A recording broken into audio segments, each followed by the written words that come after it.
Merci, Fresneville. Bonjour, mes amis. Je suis content d'être ici ce matin. Et je peux dire la même chose de notre frère. Je lui avais promis de participer à l'émission et je l'ai manqué une semaine. La semaine suivante, j'ai oublié. Alors je me suis dit que la troisième fois devrait être la bonne. Je devrais y aller. J'y suis donc arrivé 1 minute avant le début. Juste 1 minute. Et frère Snyder était dehors. Alors nous sommes entrés discrètement, très vite, et nous avons finalement pu passer à l'émission. Et je pense que nous les avons troublés. C'est ce que nous avons fait, en entrant à la dernière minute comme ça. Alors, et pendant que j'étais en route, je réfléchissais à un sujet sur lequel prêcher, vous savez. Et d'habitude, il me faut environ 1h30. Je prêchais depuis environ 15 ou 18 minutes. Puis j'ai levé les yeux, et l'horloge indiquait qu'il était temps de partir. Donc, nous continuerons samedi prochain. Ou une autre fois. Voilà. Dimanche dernier, nous étudions le chapitre 10 d'Hébreux. Nous avons commencé le verset 1 et nous ne sommes pas allés plus loin. N'oubliez pas les réunions à Indianapolis cette semaine. S'il y en a parmi vous ou si vous avez des amis dans cette région-là, eh bien, écrivez-leur pour le leur dire. Les services commenceront demain soir à 19h au quai de le Tabernacle à Indianapolis. Et il y a beaucoup de places assises. On peut y faire asseoir près de 11 000 personnes. Il s'agit d'une petite convention, d'une petite organisation. En fait, je ne sais même pas quel est le nom de cette organisation.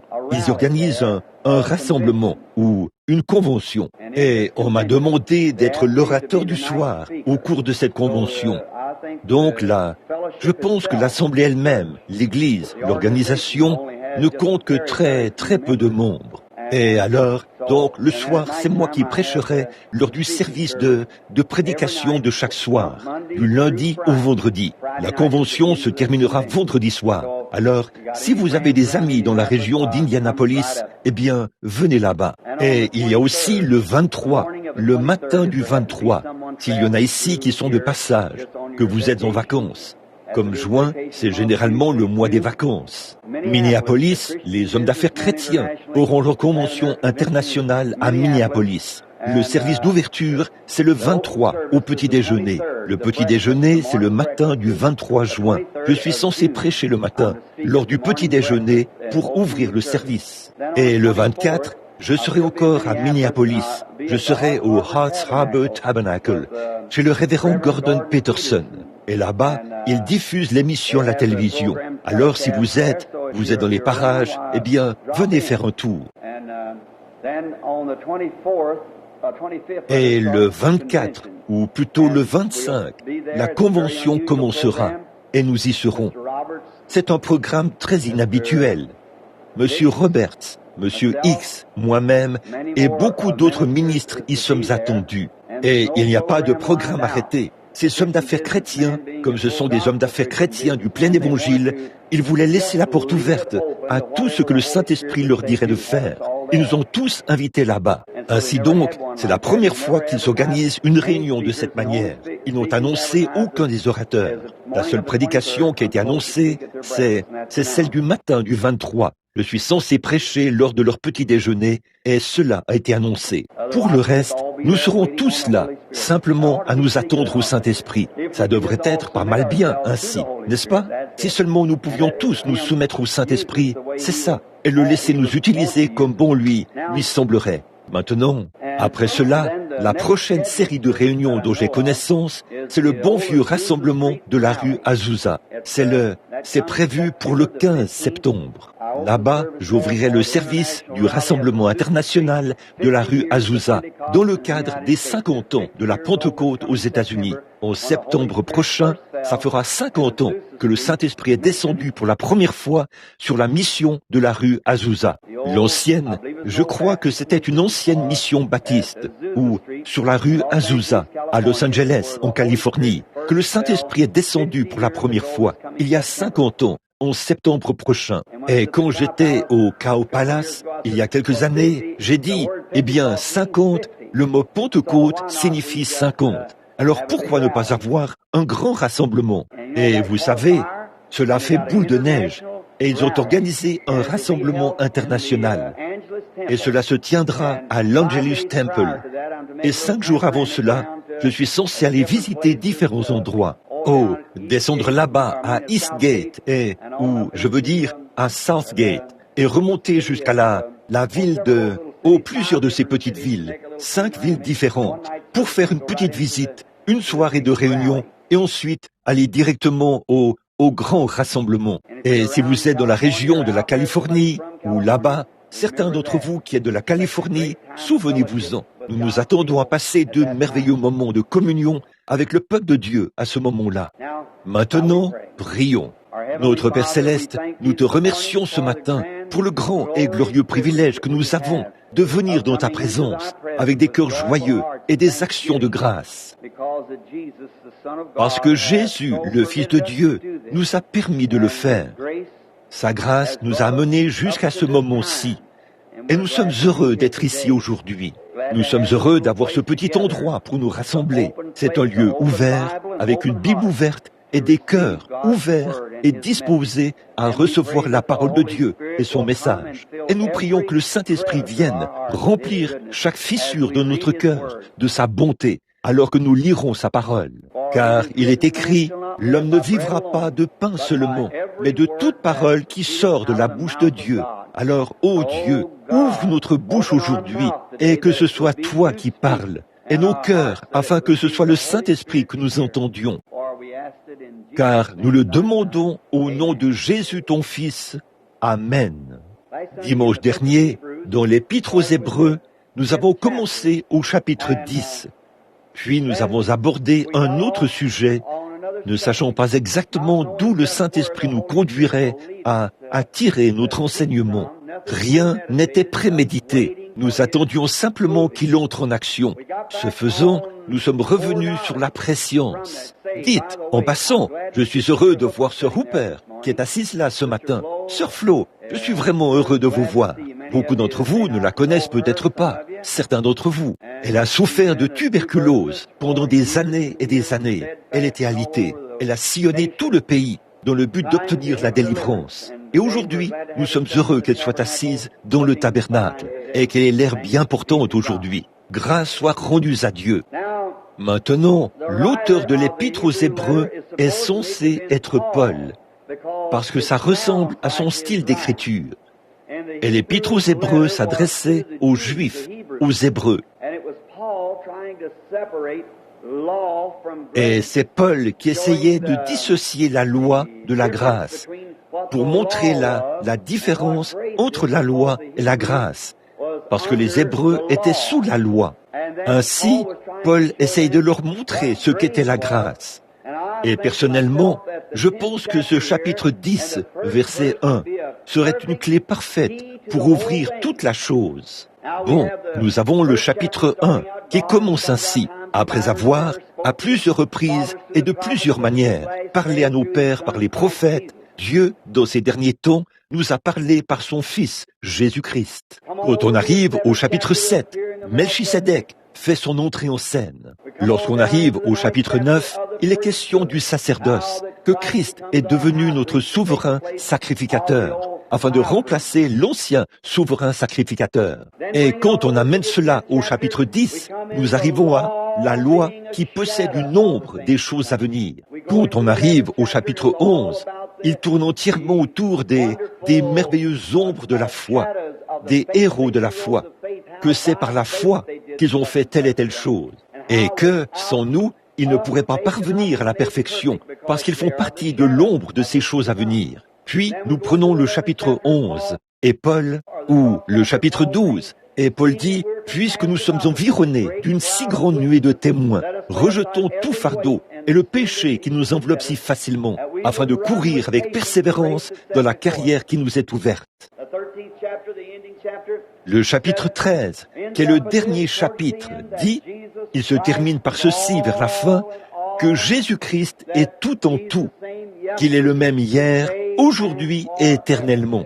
Voyez, montrant ainsi que c'était Christ là-bas, avant la loi, c'était Christ dans la loi, c'était Christ au jour de grâce, et ce sera Christ pour toujours.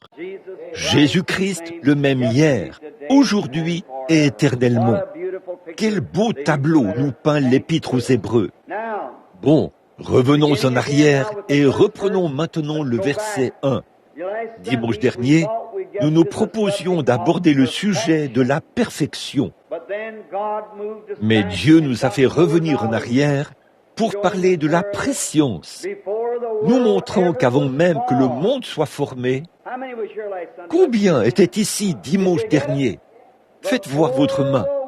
Avez-vous saisi cela? Avant même que le monde soit formé, nous étions placés en Christ. Réfléchissez à ça. Dieu, qui est infini, qui ne peut pas mentir ni rien dire de contraire, qui sait tout, il est tout aussi parfait au commencement qu'il l'est à la fin. Et il est tout aussi parfait à la fin qu'il l'était au commencement. Dieu est infini comme l'éternité. On ne peut jamais trouver d'angle dans un cercle parfait. Vous pourriez parcourir les âges et l'éternité encore et encore. Et il n'y aurait jamais, jamais, jamais de fin à cela. Et c'est pareil avec Dieu. Et quand au commencement, il était Dieu, qui a toujours existé. Il était infini, parfait pour commencer, et il sera toujours le même. Il ne peut jamais changer. Il est parfaitement le même. Or, cette grande chaîne de perfection a été rompue par l'espace-temps. Le temps est apparu à cause du péché. Brossons un tableau du temps. Voyons un peu. Un cercle parfait pour toujours, pour toujours. Puis, tout à coup, le péché s'introduit et fait une petite, comme dit ma femme, une petite bosse ou une petite dépression dans la chaîne. Alors, cela descend maintenant. L'éternité se poursuit, mais n'est pas dans son état parfait. Il y a un petit creux qui descend. Ça s'enfonce comme ceci. Ça s'étend comme ceci. Il a fallu que Dieu fasse cela, à cause de Satan qui avait provoqué la chose.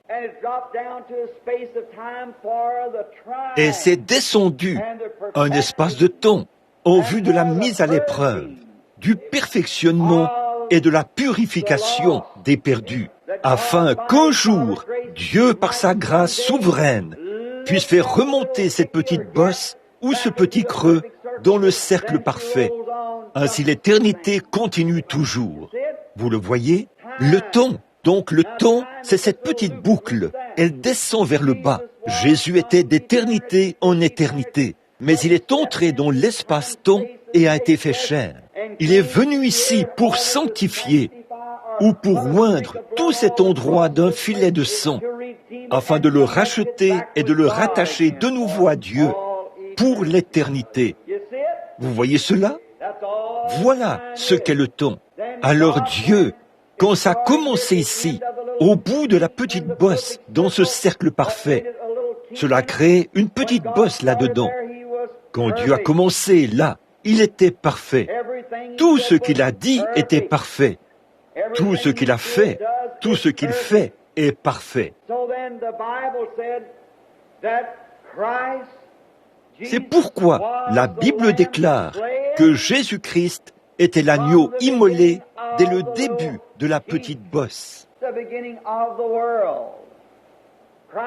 Le commencement du monde, Christ a été immolé au commencement. Or, dans les faits, c'est 4000 ans plus tard qu'il a été immolé. Mais la raison pour laquelle il a été immolé à ce moment-là, c'est que au commencement était la parole. Et la parole était avec Dieu. Et la parole était Dieu. Vous voyez cela, frère Egan?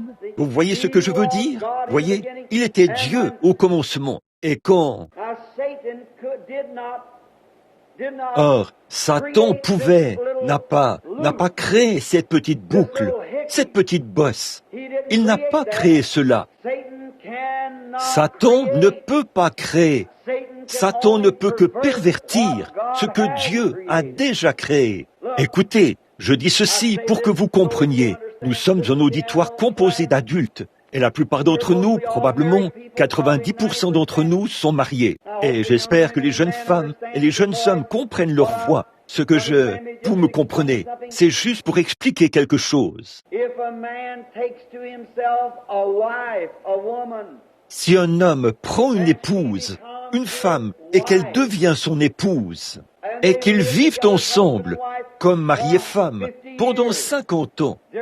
Ils demeurent tout aussi purs, immaculés et non adultérés que s'ils ne s'étaient jamais connus. C'est le programme de Dieu. Mais si cet homme ou cette femme va vivre avec un autre homme ou une autre femme, ça donne lieu à la perversion.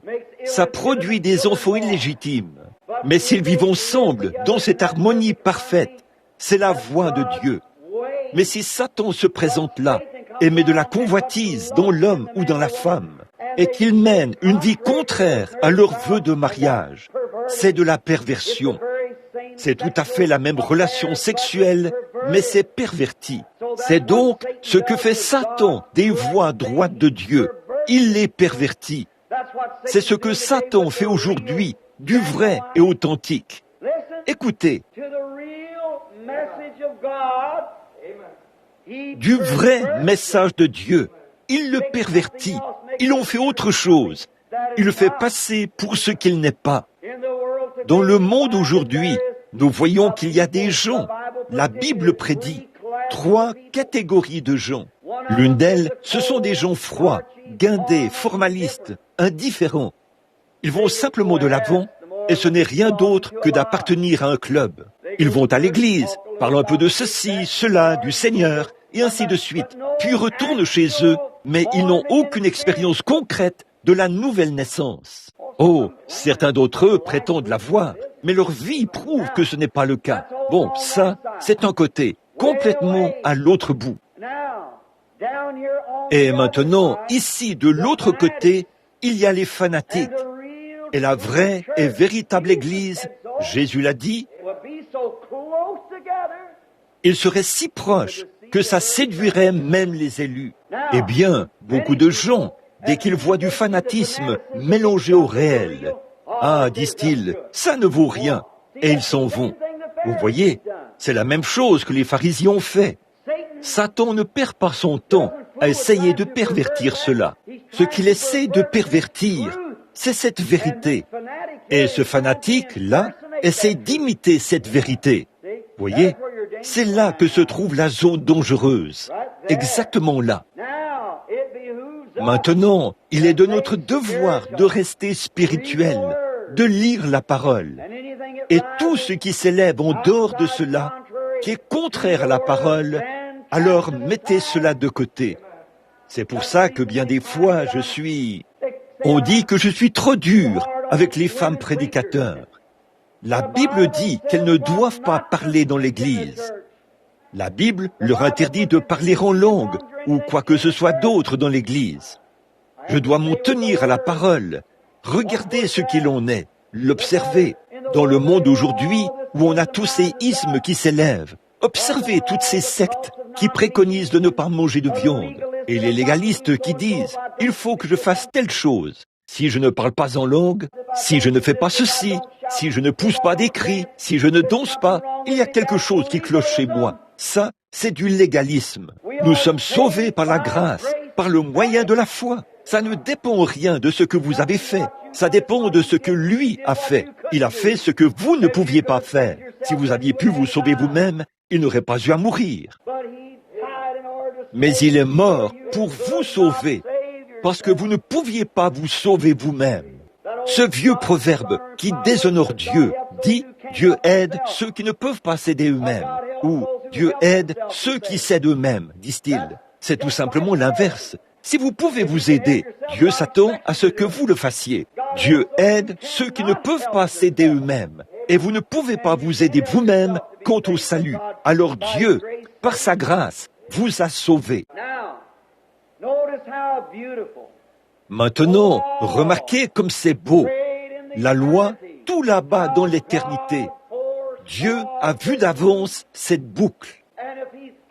Et s'il est infini et qu'il ne peut être quoi que ce soit d'autre, permettez-moi de prendre environ 5 minutes pour bien enfoncer cela, solidement, bien le démontrer. Pour que cela ne vous échappe plus jamais. Et puisse le Saint-Esprit venir souder cela avec amour, afin que vous ne vous en détachiez jamais. Maintenant, regardez, Dieu qui ne peut pas mentir, Dieu qui est infini, et je le répète, pour ceux qui ne sont pas arrivés à s'ancrer quant à la guérison divine. Si Dieu a promis cela, Dieu est tenu de s'occuper de sa promesse. Il ne peut pas la laisser tomber. Maintenant, regardez, avant même qu'il ait mis la parole sous forme imprimée, et ceci, c'est la pensée de Dieu. La voici. Ceci, c'est la pensée de Dieu, ce qu'il avait dans sa pensée avant même la fondation du monde. Ça l'est. C'est pour cela qu'il a pu mettre la parole sous forme imprimée et dire ce qui arriverait, parce qu'il a vu cela avant la fondation du monde. Et il savait exactement ce qu'il en serait, et il a prononcé cela. Il a ensuite transmis sa connaissance aux prophètes, et ils ont mis la parole par écrit. Et année après année, siècle après siècle, nous la voyons s'accomplir exactement. Dieu qui donne les ombres de l'ancien pour préfigurer le nouveau. Et nous voyons cela s'accomplir, mot à mot. Quelle foi nous devrions avoir établi en Dieu. Maintenant, observez-le. Christ, qui a été immolé avant la fondation du monde. Quand Dieu a baissé le regard et qu'il a vu la seule chose qui pouvait sauver l'homme perdu, il a dit, je ne sais pas si ce sont ces mots qu'il a prononcés, mais ça devrait être quelque chose comme ceci. L'homme ne peut pas être sauvé parce qu'il va pécher. Mais je regarde partout, là-bas en bas, et je vois des dizaines de milliers de personnes, au cœur honnête, qui seront disposées à venir. Je vois des milliers de personnes qui voudront être sauvées et non aller dans cette horrible destruction que je vais devoir créer pour le diable et ses anges, parce qu'ils doivent subir un châtiment perpétuel. Et des gens au cœur honnête verront cela. Je ferai naître un homme du nom d'Ésaü. Il y en aura un qui s'appellera Jacob. Et Jacob ne sera pas vraiment bon au départ, mais dans son cœur, il aimera les choses de Dieu. Alors, je choisirai Jacob. Il vous a vu, et il savait que vous voudriez être sauvés. Alors il a dit, la seule chose que je puisse faire, c'est de descendre moi-même, faire naître un fils ou un corps de chair, être fait semblable à eux. L'antidote, c'est que Dieu lui-même devienne péché, afin qu'il puisse payer le prix, parce qu'il faudrait la chose la plus élevée qui soit pour relever l'homme de son état de perdition. Et regardez, il est au-dessus de tout ange, de tout archange. Le plus élevé qui soit est descendu ici sur terre et a vécu parmi les hommes. Et il est allé dans la ville la plus basse de la terre, Jéricho. Et il était si bas que le plus petit homme de la ville a dû baisser les yeux pour le voir, Zachée. Puis il est mort pour les péchés de l'homme. Il est venu au monde dans une étable, dans la pauvreté. Le plus riche, oh, j'espère que vous saisissez cela. Le plus riche est devenu le plus pauvre. Même par une nuit d'orage, il a dit, les oiseaux ont des nids, les renards ont des tanières, mais je n'ai même pas un endroit où poser ma tête.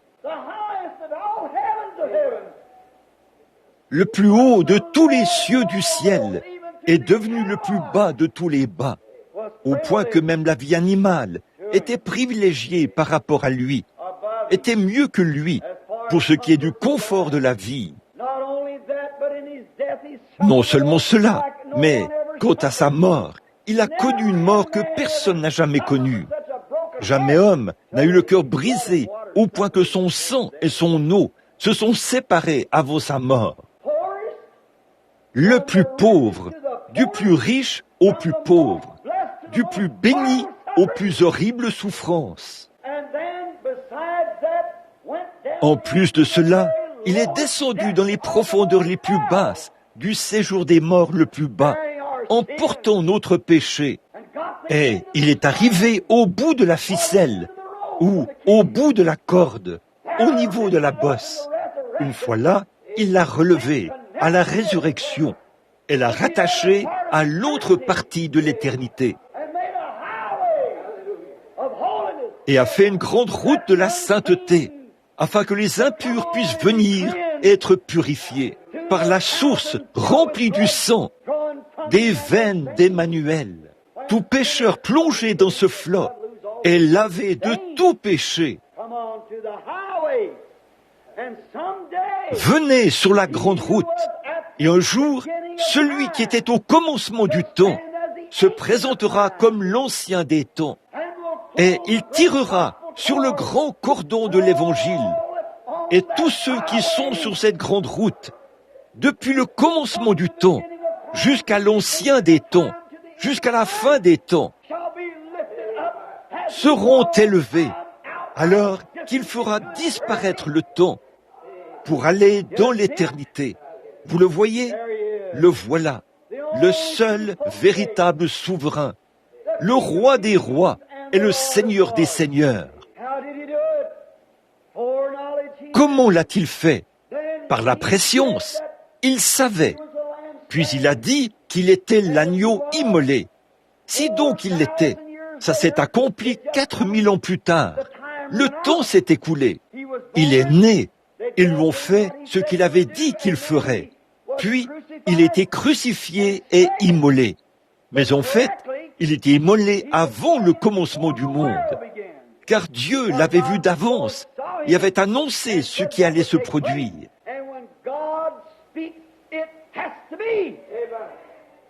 Et quand Dieu parle, ça ne peut faire autrement qu'arriver. Vous saisissez? Oh là là! Dieu avait vu Christ d'avance, et cela devait arriver. Voilà pourquoi c'était déjà accompli. Quand Dieu a prononcé la parole, la chose a été accomplie. C'est pour cela qu'il était en fait préfiguré, immolé, lorsque Dieu a prononcé la parole avant que le monde soit. Remarquez, non seulement Christ avait été immolé pour que le péché soit ôté, mais votre nom avait été écrit dans le livre de vie de l'agneau avant la fondation du monde. Dieu avait écrit votre nom et l'avait associé au sien avant la fondation du monde. Eh bien, Satan les amène à avoir peur, là, les fait douter de cela. Avant le commencement du monde, Dieu avait prononcé votre nom, vous qui êtes chrétiens, et il l'avait écrit dans le livre de vie de l'agneau avant même que le monde commence, dit la Bible. C'est la parole de Dieu qu'il a prononcée tout là-bas et qu'il a révélée par ses serviteurs les prophètes. Et nous jouissons de cette bénédiction. Nous nous reposons sur la venue du Seigneur et nous attendons cette venue.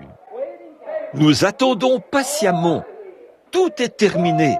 Oh, ce n'est pas étonnant que ni la maladie, ni le péril, ni la mort, ni rien ne puisse nous séparer de l'amour de Dieu qui est en Christ. Parce que, depuis la fondation du monde, il nous a placés sur cette bonne vieille grande route et monté sur l'arc-en-ciel horizontal et est revenu au sommet du commencement du temps en tenant les cordes dans sa main.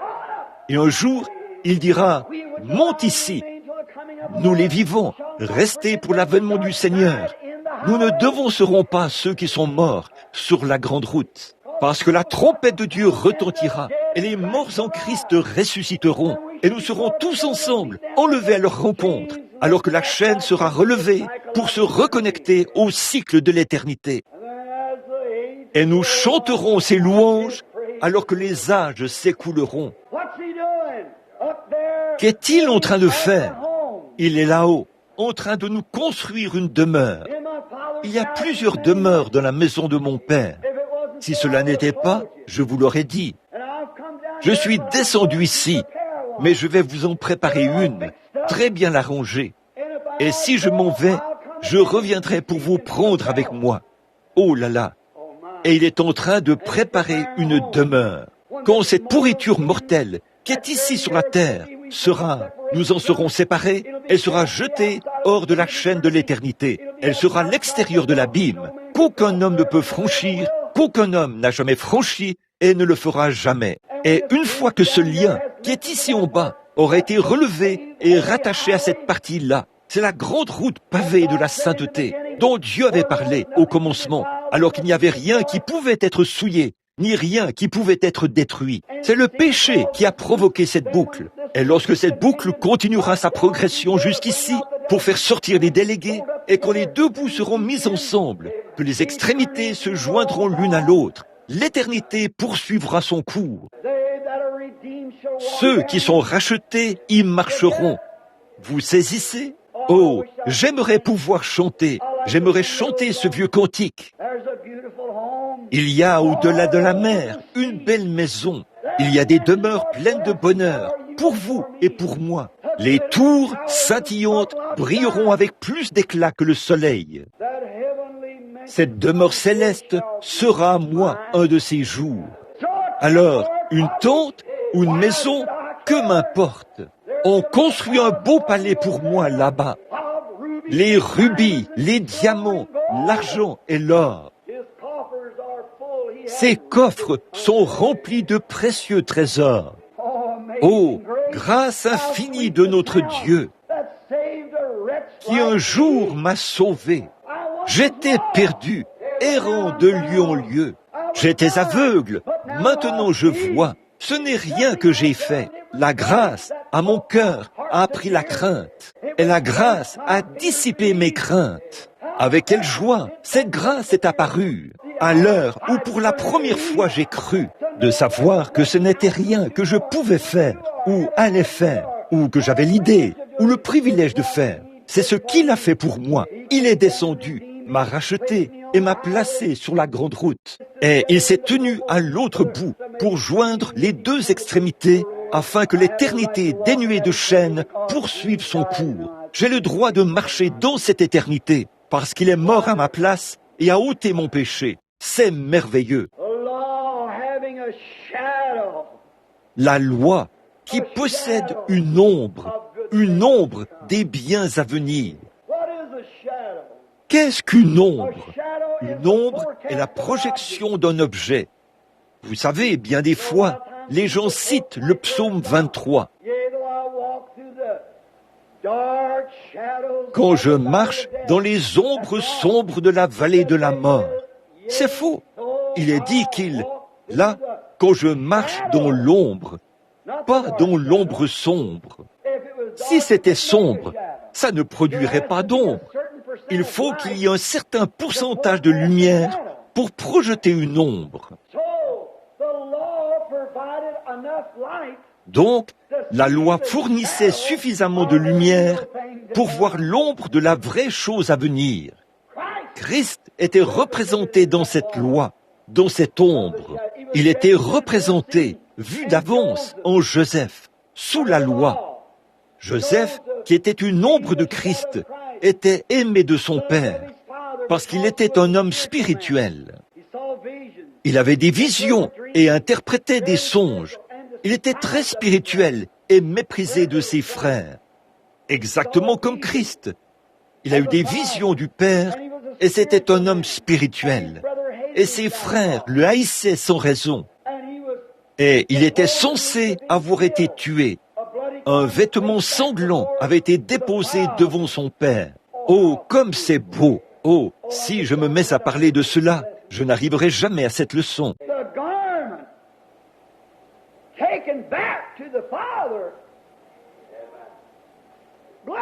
Le vêtement ramené au Père, sanglant, représentant son fils mort, Isaac. Et aujourd'hui, le vêtement du Seigneur Jésus, sa vie sanctifiée et son sang versé pour les pécheurs, est placé devant Dieu pour servir de mémorial que le prix a été payé. Le voyez-vous? Et il était vendu pour presque 30 pièces d'argent, comme Christ. Il était sorti de la fosse, du trou, où il avait été jeté. Et Christ a aussi été sorti de la tombe. Et il s'est assis à la droite de Pharaon. Personne ne pouvait voir Pharaon sans passer par Joseph. Il y avait une proclamation lorsque Joseph sortait. Des hommes le précédaient. il lançait un appel en proclamant que tout le monde fléchisse le genou. Joseph arrive. Or, la Bible dit que tout genou fléchira et toute langue confessera le nom du Seigneur Jésus. Il pouvait emprisonner les serviteurs de Pharaon comme bon lui semblait. Toute la puissance et l'autorité de l'Égypte avaient été remises entre ses mains. Et quand son char roulait dans la rue, tout le monde, dès que le cri retentissait, tous les Égyptiens, peu importe combien ils le haïssaient, ils fléchissaient le genou devant Joseph. Un jour, amis pécheurs, peu importe combien vous voulez appeler cela du fanatisme, peu importe combien vous voulez dire que c'est faux, combien vous voulez vous tortiller et vivre dans le monde, méprisez l'Église et les choses de Dieu, un jour, vous fléchirez le genou, que vous le vouliez ou non. Mais combien c'était glorieux pour ceux qui aimaient Joseph. Oh, combien ils l'aimaient et disaient, oh, voilà Joseph, le grand prince qui arrive. Et ils fléchissaient le genou et disaient, oh Joseph, tu nous as sauvé la vie. Nous serions morts de faim si... Mais les autres n'étaient pas reconnaissants. Ah, c'est absurde. Ils étaient ingrats. Il y a dans le monde aujourd'hui des gens comme ça. Vous ne vous rendez pas compte que le pain que vous mangez et l'air même que vous respirez viennent de Dieu. Et ils l'adoraient. Là, il y a quelque temps, quand M. Baxter était mon organisateur, lorsque le roi d'Angleterre, lorsque nous étions là-bas en visite, quand la reine s'est présentée là, une dame charmante, vêtue de sa jolie robe, les cheveux grisonnants, et le roi était assis là. Il était tellement malade à ce moment-là qu'il avait du mal à le supporter. Il souffrait de maux d'estomac et de sclérose en plaques. C'était juste avant que je prie pour lui, mais il avait de la peine à se tenir debout. Mais malgré tout, à cause de son sang royal, il a bombé son petit torse et a descendu la rue dans son carrosse. Monsieur Baxter se tenait là, et quand il est passé, je l'ai regardé. Ses lèvres tremblaient, les larmes coulaient sur ses joues. Il a passé son grand bras autour de mes épaules et a dit « Frère Branham ». J'ai dit « Oui, frère Baxter ». Il a dit « Vous savez, je suis Canadien ». Oui. Il a dit « L'homme qui est le chef de notre pays, le roi, est en train de passer en compagnie de sa femme, sa charmante épouse. C'est pour cela que je n'arrive pas à contrôler mes émotions. Je dois donner libre cours à ces émotions. J'ai passé mon bras autour de ses épaules. J'ai dit, frère Baxter, en tant que chrétien comme vous, quand sera-t-il en ce jour glorieux, quand le roi viendra avec son épouse? Si un homme peut se sentir ainsi à la vue d'un roi terrestre qui est mortel comme nous, quand sera-t-il quand nous verrons le roi des rois venir dans la gloire? Quel moment glorieux ce sera! Il était préfiguré en Joseph. Il était préfiguré en David. La loi préfigurait Christ. David, Christ était le fils de David. Et alors comme Christ était en David, en tant qu'ombre, cela fut en sorte que David, quand il était détrôné, rejeté par ses propres frères, non seulement par ses propres frères, mais par son propre sang, Absalom, et par ses propres enfants. Écoutez bien ceci, ils ont méprisé leur propre père, ont réclamé son sang et l'ont détrôné. Et il est monté sur la colline, sur la montagne des Oliviers, à regarder en arrière et à pleurer sur Jérusalem. Voilà comment lui, Dieu, a préfiguré Christ en David.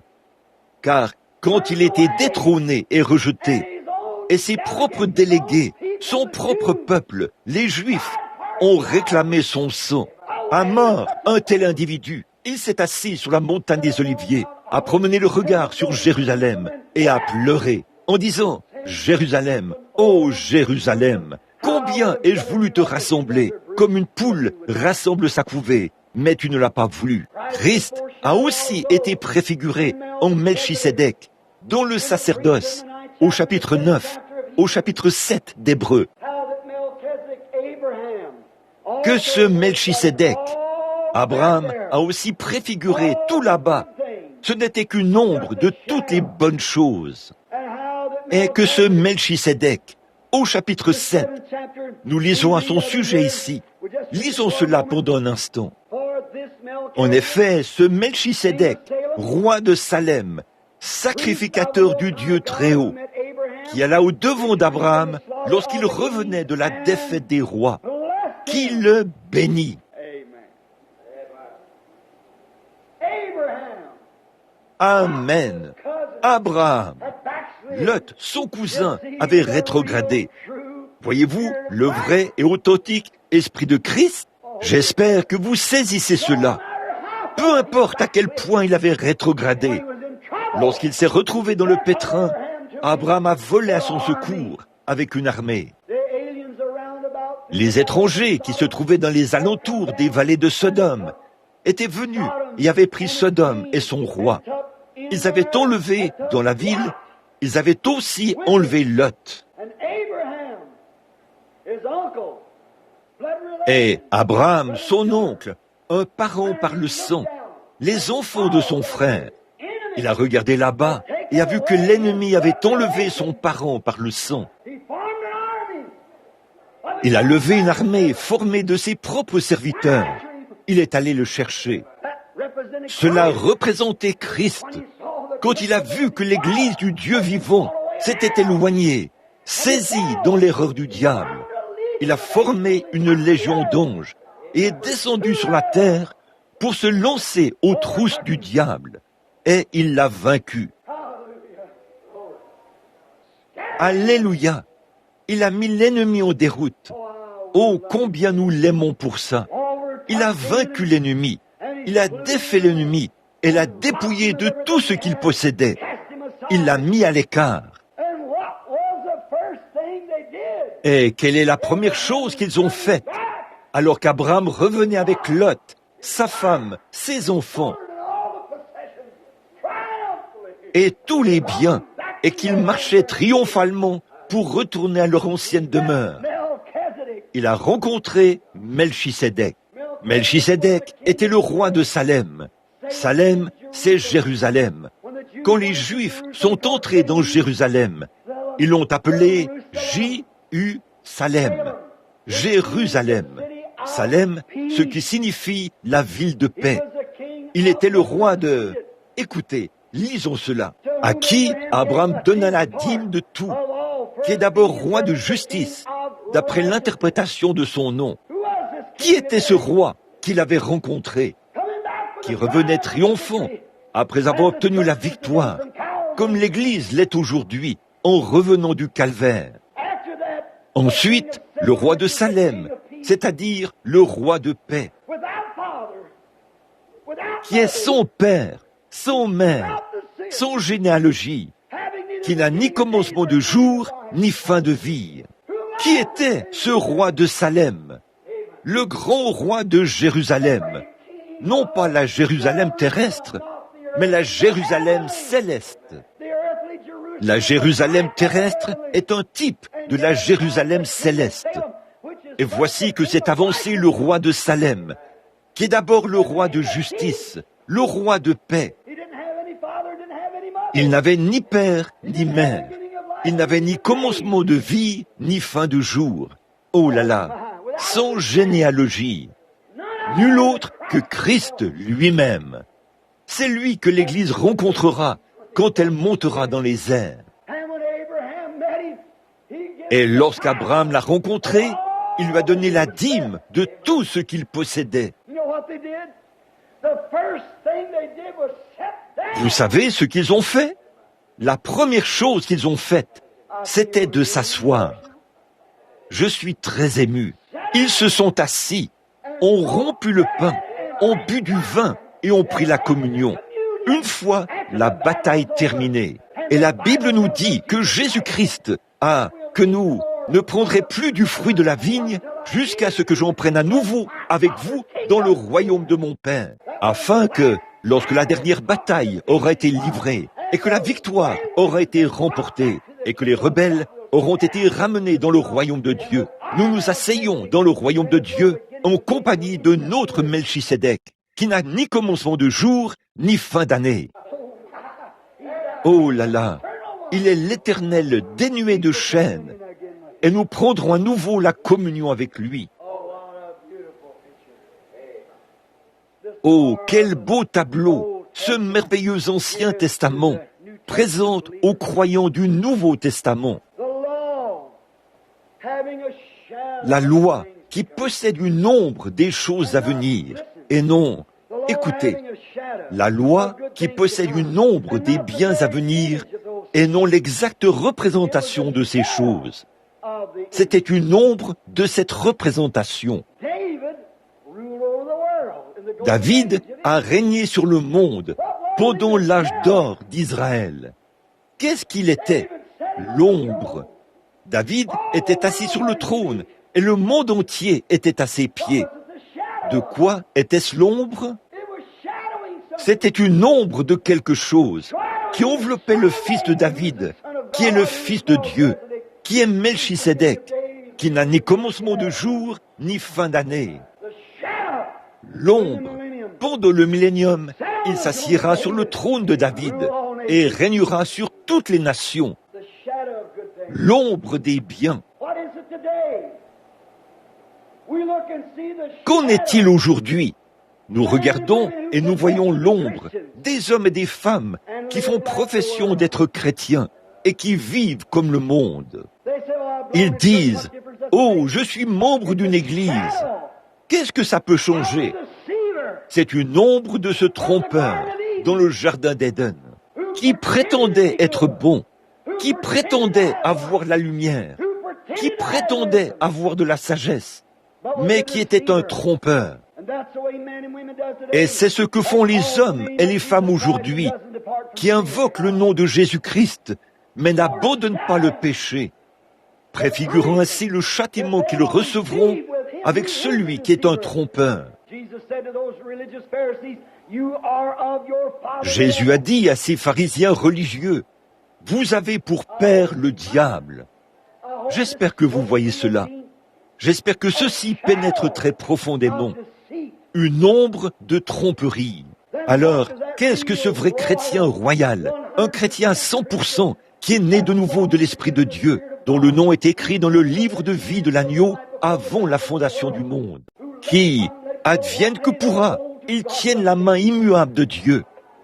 Qu'est-ce qui se trouve dans leur cœur qui a faim de quelque chose qui vient d'en haut?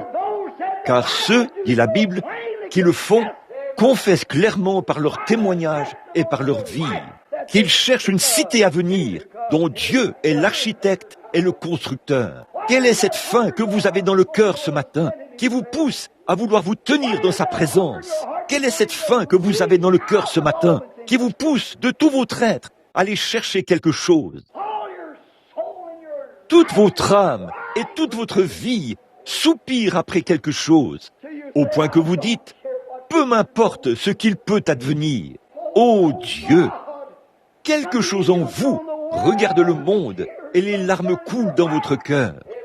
Ô frères perdus, de voir ces femmes qui mènent une vie dégradée, aux mœurs dépravées, et de voir des hommes qui boivent, qui fument, qui jurent et qui jouent à des jeux d'argent tout en fréquentant l'église. Quelle est cette chose dans votre cœur qui s'écrie « Mon frère rebelle perdu ». Vous avez touché quelque chose ici en haut. Vous avez été rattaché à l'autre bout de la ligne. Vous avez touché une chaîne, une grande route qui relie l'éternité au commencement. Quand votre nom y était inscrit et vu par ce grand attribut ou par cette acuité de la connaissance de Dieu qui a baissé les yeux et a vu que vous reviendriez à la maison. Et pourtant, aveuglé si bas par les choses du monde, vous en avez une certaine idée. Quand le Saint-Esprit fait descendre cette chaîne de sang et s'empare de votre cœur, il vous fait entrevoir un meilleur pays, un meilleur endroit et une meilleure ville. C'est pourquoi vous pouvez dire, ce monde n'est pas chez moi, je suis juste un passant. Et mes trésors s'entassent quelque part là, au ciel. Dieu qui parle, advienne que pourra. Votre cœur reste toujours focalisé. C'est une ombre. L'ombre est devant vous. C'est ce qui produit l'ombre. La loi qui possède une ombre du baptême du Saint-Esprit. La loi qui possède une ombre. C'est pour ça qu'il dit dans la Bible que vous devez prendre les Écritures et les faire concorder et faire en sorte que tout s'aligne. Et si une brèche se présente, souvenez-vous, vous avez dévié. Tenez-vous-en à cette voie, à ces Écritures. Bon, la loi qui possède une ombre ne peut jamais amener celui qui rend ce culte à la perfection, ne peut jamais amener l'assistant à la perfection. Car, écoutez le verset 2, nous allons essayer de voir cela pendant les 5 prochaines minutes. Écoutez. Autrement, n'aurait-on pas cessé de les offrir? Si le sang des taureaux, des boucs, des brebis et des génisses, et si le souverain sacrificateur était l'ordre approprié, le monde aurait continué à suivre son cours. La mort aurait cessé par cela. Vous le saisissez? Laissez cela pénétrer un instant. Si Caïphe, le souverain sacrificateur, l'offrande d'une vie animale, avait amené l'homme à la perfection et lui avait donné la vie éternelle, alors il n'y aurait pas eu de raison que quoi que ce soit d'autre soit fait.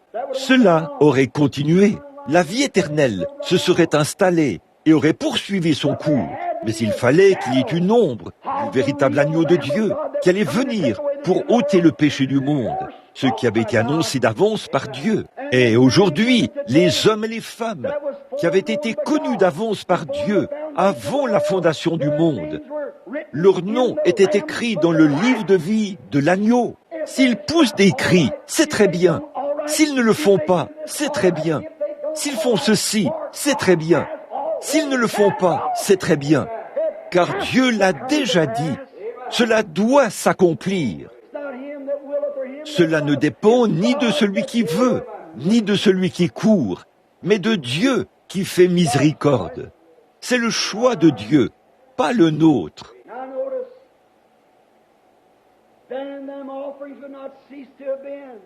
Maintenant, remarquez, alors, n'aurait-on pas cessé d'offrir ces offrandes? Autrement, n'aurait-on pas cessé de les offrir? Parce que... Pourquoi? Là, nous arrivons à la fin maintenant. L'école du dimanche est terminée. Parce que celui qui rend ce culte... Pourquoi? Parce que... Oh, en ce moment, je me sens comme un petit enfant qui a reçu un jouet à Noël. Je suis tellement heureux de ceci. Oh, comme j'aime transmettre cela à l'Église, à vous les croyants, pour vous faire voir ce qu'est la vérité. Si ces offrandes étaient en ordre, elles n'auraient jamais cessé. Cela aurait continué ainsi, la vie éternelle.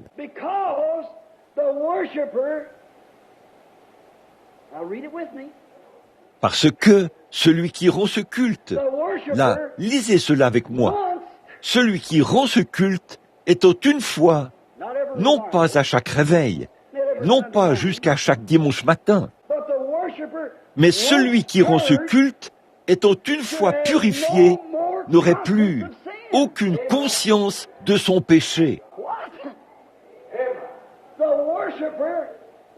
Quoi? Celui qui rend ce culte, étant une fois purifié, la puissance de purification du sang de l'agneau, une fois que celui qui rend ce culte est balayé, nettoyé à fond, la conscience même du péché disparaît. Pensez-y, le mot conscience, l'interprétation correcte que nous employerions ici, ceci est la version du roi Jacques. En Angleterre, cela signifie une conscience. Ici, cela signifierait le désir. Celui qui rend ce culte étant une fois purifié par la puissance de la purification de Christ au calvaire, n'a plus aucun désir du péché. Les choses anciennes sont passées, toutes choses sont devenues nouvelles. Eh bien, vous pouvez chanter comme une alouette et quand même avoir de la haine, de la méchanceté et des querelles dans votre corps, dans votre âme. Vous pouvez pousser des cris comme je ne sais quoi et quand même avoir cela. Vous pouvez danser par l'esprit, vous pourriez parler en langue, vous pouvez prophétiser, vous pouvez prêcher, n'importe laquelle de ces choses, et quand même avoir de la méchanceté, de l'envie, des querelles dans votre cœur. Mais quand la vraie, la véritable prédestination de la parole éternelle de Dieu, quand votre nom a été écrit là, et que le sang purifie cette personne, le simple fait de penser à ces choses la condamne là où elle se trouve. Ils disent, ça ne me culpabilise pas. Je vais dans ces endroits, je ne me culpabilise pas. Et pourquoi donc? Vous, en tant qu'adorateur négatif, vous n'avez jamais été purifié par le sang de Jésus-Christ. Et les légalistes se sont emparés de cette idée. Alléluia! Je porterai mes robes de cette longueur-ci et mes robes de cette longueur-ci. Je laisserai pousser mes cheveux et tout ira bien. C'est un mensonge. Et ils montrent du doigt la femme qui a les cheveux courts et qui porte des robes courtes et disent « Elle ira en enfer ». Je ne peux pas dire cela, mais je pense que tout ça, c'est très bien. Je ne condamne pas ces gens. Mais quand vous fondez vos espérances éternelles et votre salut sur cette doctrine, vous êtes condamnés avec cela.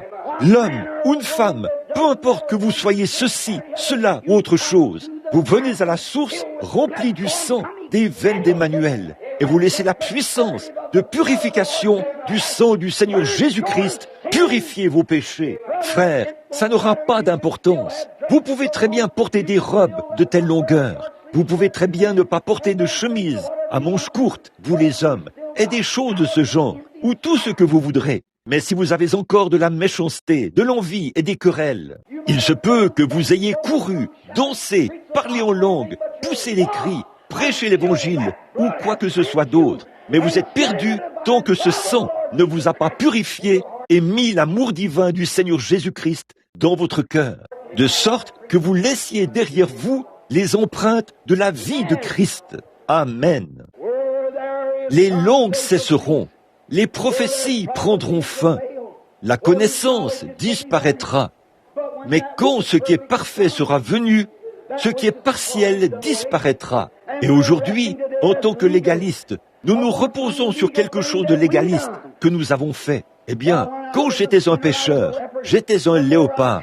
Plus j'essayais d'arrêter ceci et d'arrêter cela, plus mes tâches brillaient. J'étais un hypocrite à ce sujet, tout comme vous. Mais le jour où vous venez au calvaire, à la purification, là où le véritable agneau, sous l'Ancien Testament, ils amenaient un agneau. Ils allaient commettre un adultère, ils se mettaient en colère, se disputaient, se bagarraient et juraient. Et lorsqu'ils agissaient ainsi, ils amenaient un agneau, l'amenaient au sacrificateur et disaient « Oh, sacrificateur de Dieu, oui, j'ai maudit mon prochain, j'ai commis un adultère, j'ai dit un mensonge, j'ai volé. » Il posait ses mains sur cet agneau mourant, sans tache. Le sacrificateur l'examinait. Il fallait qu'on le garde pour voir s'il était sans défaut. Il posait ses mains sur lui et on lui tranchait la gorge.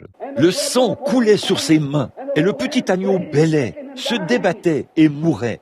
Et celui qui rendait ce culte se tenait là et se disait « Oui, ça devrait être moi, mais l'agneau est en train de prendre ma place. » Mais il repartait avec le même désir.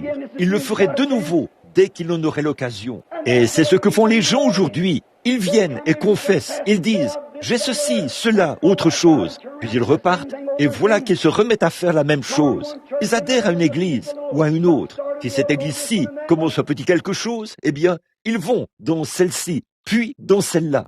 Mais de quoi était-ce l'ombre? C'était imparfait. Cela ne pouvait jamais ôter le péché. Mais c'était une ombre du véritable double remède à venir. Quand Jésus-Christ, le Fils de Dieu, est venu et est mort au calvaire, une fois que celui qui rend ce culte pose ses mains sur la tête du Seigneur Jésus, conscient de ce que ces cris et ces pleurs à la croix, cette mort, cette souffrance subie pour autrui, c'est lui qui aurait dû les subir dans les tréfonds de l'enfer, où il aurait dû aller. Il reconnaît que Christ a payé le prix à sa place. Il a confessé son péché. Et qu'est-ce qui arrivait par la suite? Qu'est-ce qui faisait la différence? Qu'est-ce qui sortait de l'agneau?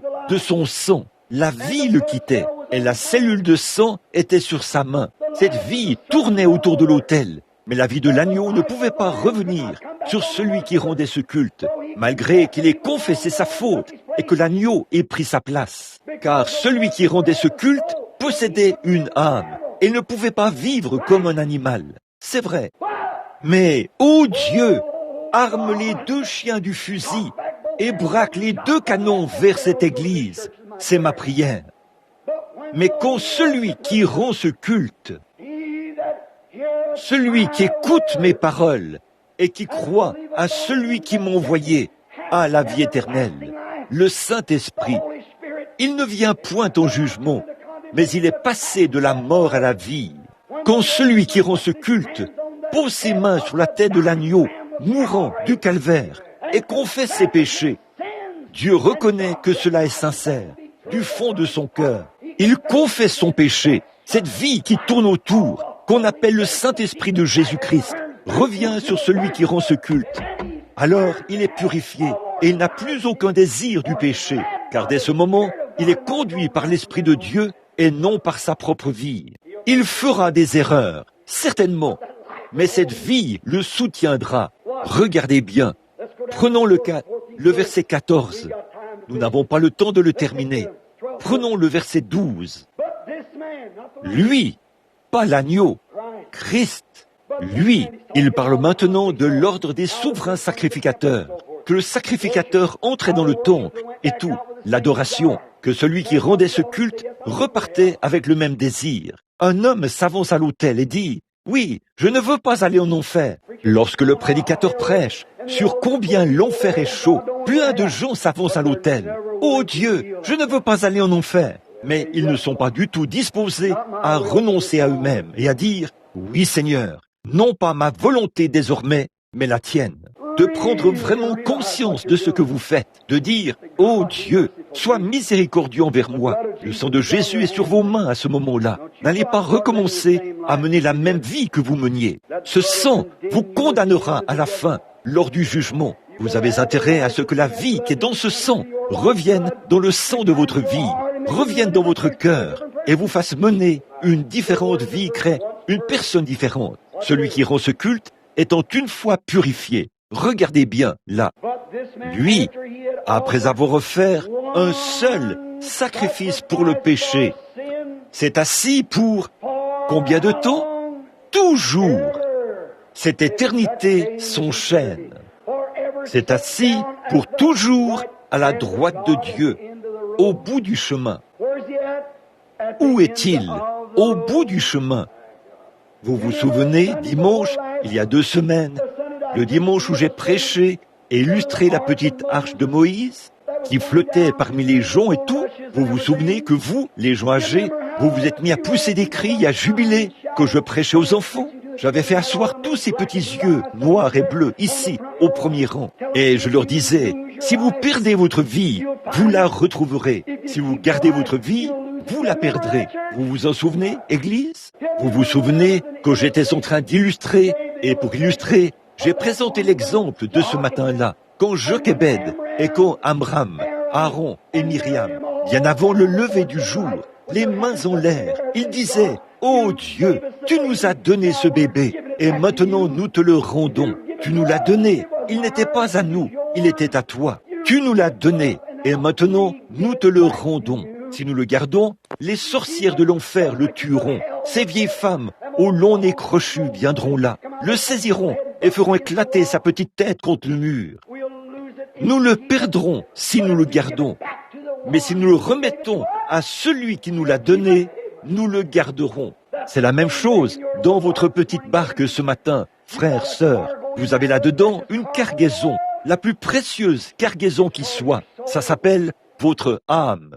Allez-y, gardez-la, vivez comme bon vous semble. Vous la perdrez aussi certainement que je me tiens ici. Et si vous la remettez à Dieu et que vous abandonnez votre volonté, vous la garderez, vous la retrouverez. C'est ce qu'a dit Jésus. Souvenez-vous. Et quand ils l'ont poussé, le trésor de leur cœur, quand ils l'ont poussé dans le fleuve, des crocodiles ont surgi. Je peux voir Dieu, comme je l'ai dit, se lever de son trône. Vous savez, il y a beaucoup d'épreuves qui ont cours ici-bas, mais il y a quelqu'un qui les regarde tout le temps. Ils n'ont pas aimé leur vie jusqu'à craindre la mort. C'était le cas du pauvre Amram et son seul petit enfant bien-aimé. La petite Jochebed venait de le serrer contre son sein pour l'allaiter, et il lui fallait le mettre dans l'arche et le pousser parmi les joncs. Là, où les alligators étaient devenus gras à force de manger de petits bébés. Là, quand elle se tenait là et que les larmes coulaient sur ses joues, Dieu a dit, « Viens ici, Gabriel, viens ici un instant. Je veux te montrer quelque chose. J'ai quelqu'un qui croit vraiment en moi. Amen. Oh Dieu, fais que je sois ce genre de personne qui peut dire, Dieu l'a dit, c'est la vérité. Être tellement mort à toute autre chose que ces choses deviennent un airain qui résonne ou une cymbale qui retentit. Il a dit, viens ici, Gabriel. Vous tous, les anges, venez ici. Je veux vous montrer quelque chose. Voyez-vous cet homme qui a les mains levées là, en bas? Il a poussé son propre enfant sur l'eau. Je le lui ai donné, maintenant il le rend. Je veillerai à ce qu'il le garde. Amen. Il a dit, Gabriel, appelle 10 000 anges, donne-leur la consigne de marche. Je veux qu'ils viennent ici. Gabriel a fait sonner une petite trompette et le son a traversé les couloirs de l'éternité. 10 000 anges armés se sont présentés. Il a dit, placez-vous tout le long du fleuve. Veillez à ce qu'aucun alligator ni rien d'autre ne touche à l'un d'eux. Il m'a été remis. Gabriel a dit, Seigneur, capitaine en chef, où seras-tu? Je serai au bout de la ligne. Je vais l'accueillir là. C'est la même chose qu'il fait aujourd'hui. Lorsqu'un homme met sa confiance dans le Seigneur Jésus et confesse son péché, le Saint-Esprit s'empare de cet homme et Christ se tient à l'autre bout pour l'accueillir. Nous sommes passés par de nombreux tourbillons, des alligators, d'horribles frayeurs et tout le reste que nous avons traversé. Que de dangers, de labeurs et de pièges. J'ai déjà traversé. La grâce m'a mené en sûreté jusqu'à présent. Et la grâce me mènera à la maison, qui est à l'autre bout pour nous accueillir. Écoutez, c'est assis pour toujours à la droite de Dieu. Attendons désormais, tout là-bas au bout du chemin, que ses ennemis soient devenus son marchepied. Êtes-vous prêts? Voilà, voici le dernier tour de vis. Voici la dernière chose visible avec le flambeau. Voici le dernier coup pour enfoncer le clou. Voici celui qui rive l'éternité à l'éternité. Et là, l'épée de la délivrance de Dieu a transpercé le cœur et accroché ses délégués au Saint-Esprit. Voici, ici, Hébreux 10, 14. Écoutez, ce n'est pas ma parole, mais la parole de Dieu qu'il a prononcée avant la fondation du monde. Il doit en être ainsi. Car, par une seule offrande, il a amené à la P-E-R-F-E-C-T-I-O-N, perfection, pour toujours, ceux qui sont sanctifiés. Amené à la perfection pour combien de temps? Jusqu'à la prochaine fois où vous aurez une dispute avec votre voisin? Jusqu'à la prochaine fois où vous verrez quelqu'un, un homme ou une femme, qui a de mauvais désirs? Jusqu'à la prochaine fois où vous aurez l'occasion de dire un gros mensonge? Jusqu'à la prochaine fois où vous verrez que vous pouvez piéger quelqu'un, lui faire du tort et le chasser de l'église, afin qu'à un moment donné, vous puissiez critiquer quelqu'un? Il a sanctifié pour toujours. Il a amené à la perfection pour toujours. Là où le Saint-Esprit, il se peut que vous disiez parfois quelque chose de mal, c'est vrai. Il se peut que vous fassiez parfois quelque chose de mal, c'est vrai. Mais dès que vous le faites, observez le verset suivant. C'est ce que le Saint-Esprit, oh là là, je ne peux vraiment plus prêcher. Regardez. Le Saint-Esprit nous atteste. Oh là là. Le Saint-Esprit nous atteste après avoir dit, voici l'alliance que je ferai avec eux en ces jours-là, dit le Seigneur. Je mettrai ma loi dans leur cœur et je les écrirai dans leur esprit. Il ajoute, et je ne retiendrai plus contre eux leur péché ni leur iniquité. Ô Dieu, quiconque a cette espérance se purifie comme Dieu est pur. Prions. Père Céleste, nous te remercions ce matin pour la purification du Saint-Esprit, pour la grâce du Dieu vivant. Nous étions pécheurs, injustes, impies, détestables, sans Dieu, sans espérance, étrangers dans le monde. Et Christ est venu et a pris notre place. Par sa préscience, Dieu nous a vus dans cet état. Il savait que nous avions faim et soif. Ce n'est pas étonnant que Jésus ait dit « Ils seront rassasiés ». Non pas « deviendront des membres », non pas « ils adhéreront », mais « ils seront rassasiés ». Ceux qui ont faim et soif de la justice. Autrement dit, faim et soif, sachant que nous ne pouvons rien faire de nous-mêmes. Peu importe ce que nous faisons, le diable pourrait nous faire imiter tous les dons. Il pourrait nous envoyer imposer les mains malades, et ces malades guériraient. Il pourrait nous faire parler en langue. Il pourrait nous faire interpréter les langues. Il pourrait nous donner la sagesse et la connaissance. Mais ce n'est pas ça qui compte, Seigneur. Tu as dit, plusieurs viendront ce jour-là et diront, Seigneur, Seigneur, n'ai-je pas fait ces choses par ton nom? Il a dit, retirez-vous de moi, ouvriers d'iniquité. Je ne vous ai même jamais connu. Ô Dieu, alors fais que nos espoirs ne soient fondés sur rien d'autre que sur le sang de Jésus et sur sa justice. Quand tout ce qui environne notre âme s'effondre, alors il est toute notre espérance et notre soutien, car Christ est le roc où je me tiens. Tout le reste est sable mouvant. Le connaître lui, c'est la vie. Non pas connaître les ordres, mais le connaître lui, la personne. Je prie au Père pour chaque pécheur qui est dans le bâtiment aujourd'hui, que tu les sauves maintenant même. Puisse-t-il, sans émotion, sans contradiction venant du diable, mais puisse-t-il, avec une foi véritable et sans mélange, croire ce qu'ils ont entendu prêcher et accepter le Saint-Esprit qu'il a apporté. Accorde le Seigneur, car c'est en son nom que nous le demandons. Et pendant que nous avons la tête inclinée, je me demande s'il y a quelqu'un ici ce matin. Maintenant, je veux votre... Soyez sensé, honnête, franc. Peu importe ce que vous avez fait, peu importe combien de fois vous avez recommencé, ou depuis combien de temps vous appartenez à l'Église. Êtes-vous sincère, du plus profond de votre cœur, à l'égard de ceci? Vous savez que les choses du monde se sont détachées de vous? Vous savez que, jour après jour, année après année, ça continue de progresser et que votre encre tient bon? Il y a quelqu'un là-bas qui a été préfiguré au bout du chemin, là où cette grande bosse disparaîtra. Il y a quelqu'un qui est là, à frapper à votre cœur, et qui sait qu'un jour, vous serez élevé.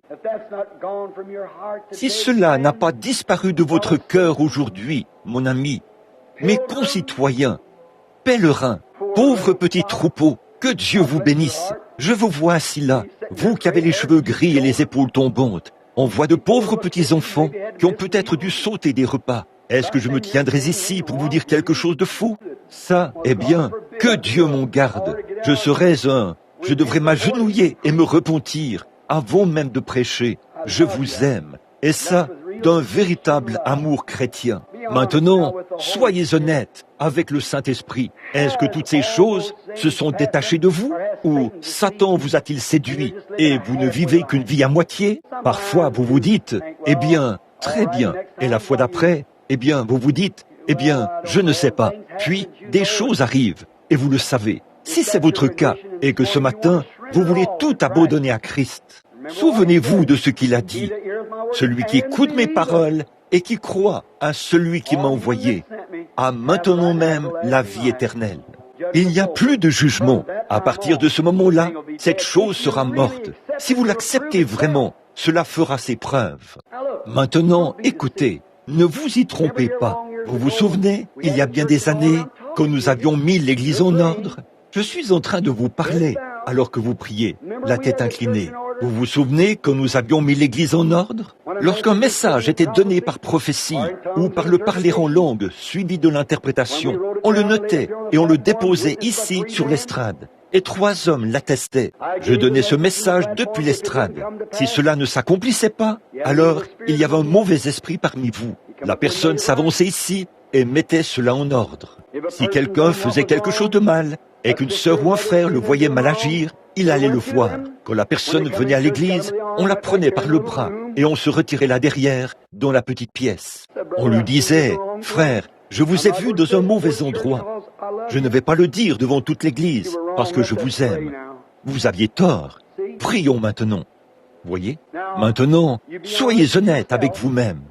Si l'amour de Christ est dans votre cœur, par-dessus tout le reste, que Dieu vous bénisse. Tout va bien pour vous. Mais si ce n'est pas le cas, ne vous laissez pas tromper. Ces esprits sont trompeurs au possible. Ils vous trompent. C'est ce que celui-là a fait à Ève. Il lui a dit tout un tas de nouvelles vérités. Oh oui, Dieu l'a dit. Ah oui, mais il y a un petit défaut là-dedans. C'est ce qui nous a brisés ce matin. Nous voyons le petit défaut dans la chaîne. Voilà la cause de tous les ennuis. Frère, si vous n'êtes pas en parfaite harmonie avec le cœur de Dieu, voulez-vous lever la main maintenant vers Dieu pour dire, « Oh Dieu, par ce geste, je veux vraiment être en règle. Personne d'autre que moi ne regarde. » Levez la main. Que Dieu vous bénisse, madame. Quelqu'un d'autre? Que Dieu vous bénisse. Que Dieu vous bénisse. Et vous, et vous, et vous, vous, que Dieu vous bénisse. Eh bien, il vous connaît. Il connaît chacun de vous. Il sait exactement quel est votre désir. Maintenant, notre manière de faire à l'ancienne mode, pendant que vous avez la tête inclinée, c'est que les gens s'avancent à l'autel. C'est très bien. J'aime ça. Ce n'est pas selon la Bible. C'est juste une doctrine d'église. À tous ceux qui l'ont reçu, il a donné le pouvoir de devenir des fils et des filles de Dieu. Pendant que vous êtes assis là et que vous avez levé la main, vous êtes une douzaine ou plus. Voulez-vous maintenant accepter du fond de votre cœur, après avoir dit que vous aviez le sentiment que vous devriez le faire? Voulez-vous le même groupe de gens qui ont levé la main? Voulez-vous lever la main pour dire « J'accepte ceci maintenant, frère Branham. J'accepte Jésus maintenant, peu importe ce que j'ai fait. Je l'accepte maintenant comme mon amoureux et mon sauveur. » Que Dieu vous bénisse, monsieur. Que Dieu vous bénisse, monsieur. Que Dieu vous bénisse. Que Dieu vous bénisse, madame. Je vais l'accepter maintenant. Quelque chose dans mon cœur me dit que je le veux. Il y a quelque chose qui me dit que je dois le faire maintenant même. C'est aujourd'hui mon jour. Peut-être que la prochaine fois, j'en serai trop éloigné. Que Dieu vous bénisse, monsieur. Que Dieu vous bénisse, frère. Que Dieu vous bénisse, madame. Je vois votre main. J'ai le sentiment qu'il faut que je le fasse maintenant. Mes amis, l'Église est en train de se refroidir. L'Amérique sera bientôt jugée. Toutes les nations l'ont reçu. Qu'est-ce que vous serez dans 100 ans? Vous serez quelque part. Entre 7 minutes et dans 100 ans, vous quitterez ce monde. Vous feriez mieux d'être certain. Ne prenez pas cela à la légère. La parole est en train d'être prêchée par le Saint-Esprit, et c'est la vérité qui vient de la parole de Dieu. Il y a quelqu'un qui vous aime. Eh bien, vous ne pouvez pas lever la main, à moins que quelqu'un vous ait appelé à lever la main. Et ça, c'est le Saint-Esprit. Nul ne peut venir à moi si mon Père ne l'attire premièrement, et s'il vous aime suffisamment pour frapper à votre cœur et dire « Oui, c'est à toi que je parle. C'est maintenant le moment. Je veux entrer en toi avant d'avoir à t'ôter de cette terre prématurément. Je vais maintenant te demander de lever la main. Alors, ne voulez-vous pas le faire? Une autre personne veut dire, je l'accepte maintenant du fond de mon âme. Maintenant, je vais prier pour vous. Que Dieu vous bénisse, madame. J'avais le sentiment, chère sœur, que c'était vous. J'ai regardé là-bas. Bien sûr, vous êtes tous conscients que je ne suis qu'à quelques jours, à quelques heures, des réunions là-bas. En ce moment, je passe beaucoup de temps à prier dans mon bureau. Le service de guérison, l'ange du Seigneur est proche. De grandes choses se produiront. J'ai regardé là, au fond, et j'ai vu quelque chose qui se tenait dans la pièce. C'était au-dessus d'une jeune femme. J'en ai vu d'autres lever la main. J'ai ressenti quelque chose qui attestait que c'était vrai. Je me suis dit, si je fais un autre appel, si seulement cette femme pouvait lever la main. Et elle l'a fait. C'était réglé. Alors, ô Dieu, toi l'amant de notre âme, qui sommes-nous de toute façon? Eh bien, avant même que le monde ait été formé, tu connaissais chaque moustique qu'il y aurait sur la terre, chaque fourmi, chaque chic. Tu es infini. Et tu savais que ce matin, des gens allaient lever la main. Tu le savais. Eh bien, tu les as vus avant le commencement du monde. Tu l'as toujours su. Et tu savais que ceci se produirait afin que tu exprimes ton amour à ton peuple. Tu as dit que tu as suscité Pharaon et que tu as endurci son cœur, afin que tu puisses montrer ta puissance. À combien plus forte raison Exprimeras-tu ton amour? Satan, ce méchant, qui a perverti le bien au mal. Tu lui as permis de le faire, parce que cela te permet alors d'exprimer ton amour à ton peuple. Et, ô Dieu, nous t'aimons tant, nous t'apprécions. Et je prie, ô Dieu, que ces gens mènent une humble vie chrétienne désormais, car ils t'ont accepté. Et s'il y en a d'autres, peut-être que je ne les ai pas tous vus, peut-être que tu ne me les as pas tous montrés, mais tu leur as parlé. S'il y en a d'autres, bénis-les aussi, car nous le demandons au nom de Jésus-Christ. Amen.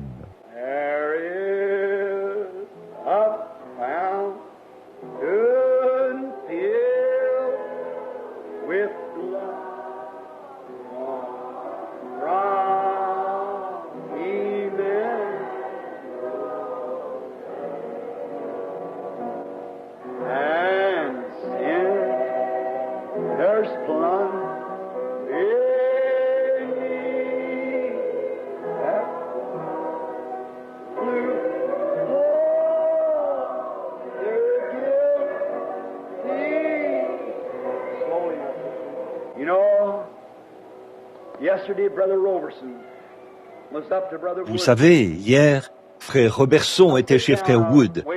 Je suis allé faire un tour. J'attendais qu'arrive un ministre qui était de passage. Il a sorti une photo. Et cette photo était... Nous en avons regardé beaucoup. Mais l'une d'elles, c'était quand les fidèles sortaient de l'église.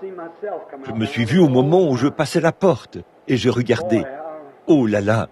Oh mon gars, regarde ce que quelques années t'ont fait. Et j'ai regardé de nouveau. Ça m'est venu à l'esprit ce matin. Il ne nous reste que quelques jours de ces labeurs et de ces péchés. Et je pense aux fois où j'ai entendu ce cantique commencer et que je les ai vus s'avancer ici et se tenir autour de l'autel pour prendre la communion. Et j'ai entendu le grincement des roues du cercueil alors qu'on l'emmenait là-bas dans la pièce pour les emporter. Souvenez-vous, la prédication de cette parole comparaîtra au jugement et je devrais me tenir derrière elle, me tenir là. Je devrais l'attester. Je ne peux pas retirer cette parole. Je l'ai déjà prononcée. Je dois m'en tenir à ça. Je serai confronté à cela au jugement, exactement comme Dieu. Lorsqu'il prononce sa parole, il ne peut pas la retirer. Voyez, je pèse d'abord chaque mot dans mon cœur pour voir si je veux moi-même le dire. Si cela me semble faux, je ne le dis pas. Je le laisse lui le dire. S'il dit quelque chose de contraire, même si je ne le crois pas, je le dis quand même, parce que c'est lui. Je veux être certain, parce que je ne veux pas d'erreur ce jour-là. Vous savez, ce jour-là, à la rivière, il fera terriblement noir. Il n'y aura personne là-bas pour vous secourir. Vous n'apporterez pas d'argent là-bas. Vos amis seront dans le même état que vous. Il fera terriblement noir. Vous devez traverser. Je veux être certain que mon billet est le bon. Je veux être certain que lorsque je le regarderai, je verrai le sang rouge de mon maître. Puis, quand j'entendrai, au bout d'un moment, le retentissement du vieux bateau, alors tout ira bien. Mais je ne veux pas avoir d'ennui là-bas, à ce moment-là. Je veux régler la question maintenant. S'il y a un problème, je veux que ce soit réglé maintenant. J'aurai besoin de toute la grâce possible ce jour-là. Je vais être honnête. Comme l'a dit un grand docteur l'autre jour, il ne voulait pas être populaire. Il voulait être honnête. Je joins ma voix à la sienne. Je veux être honnête. Je veux dire la vérité. Pour que ce jour-là, lorsque ce jour arrivera, j'entendrai les cris le long de la rive. Je veux regarder là, être certain. Comme les enfants hébreux, quand ils ont vu ces ailes noires de la mort qui s'avançaient, le petit garçon a dit à son papa, « Es-tu sûr que le sang a été mis sur le linteau ?» Le père a vérifié, « Oui, fiston, le sang est bien là. » Eh bien, dans ce cas, tout va bien. Nous sommes en sécurité. Ce n'est pas là ce matin, mon ami? Soyez certain.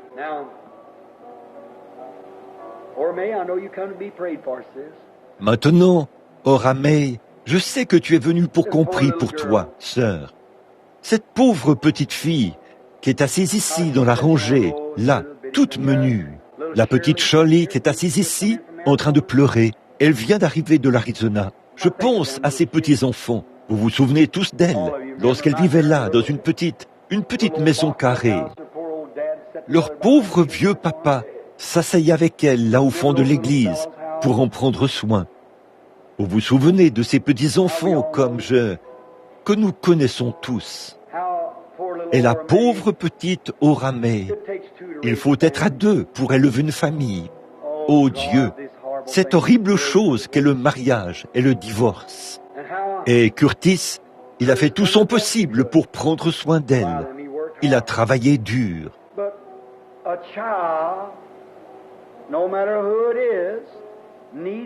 Mais un enfant, peu importe lequel, a besoin de l'amour d'une mère.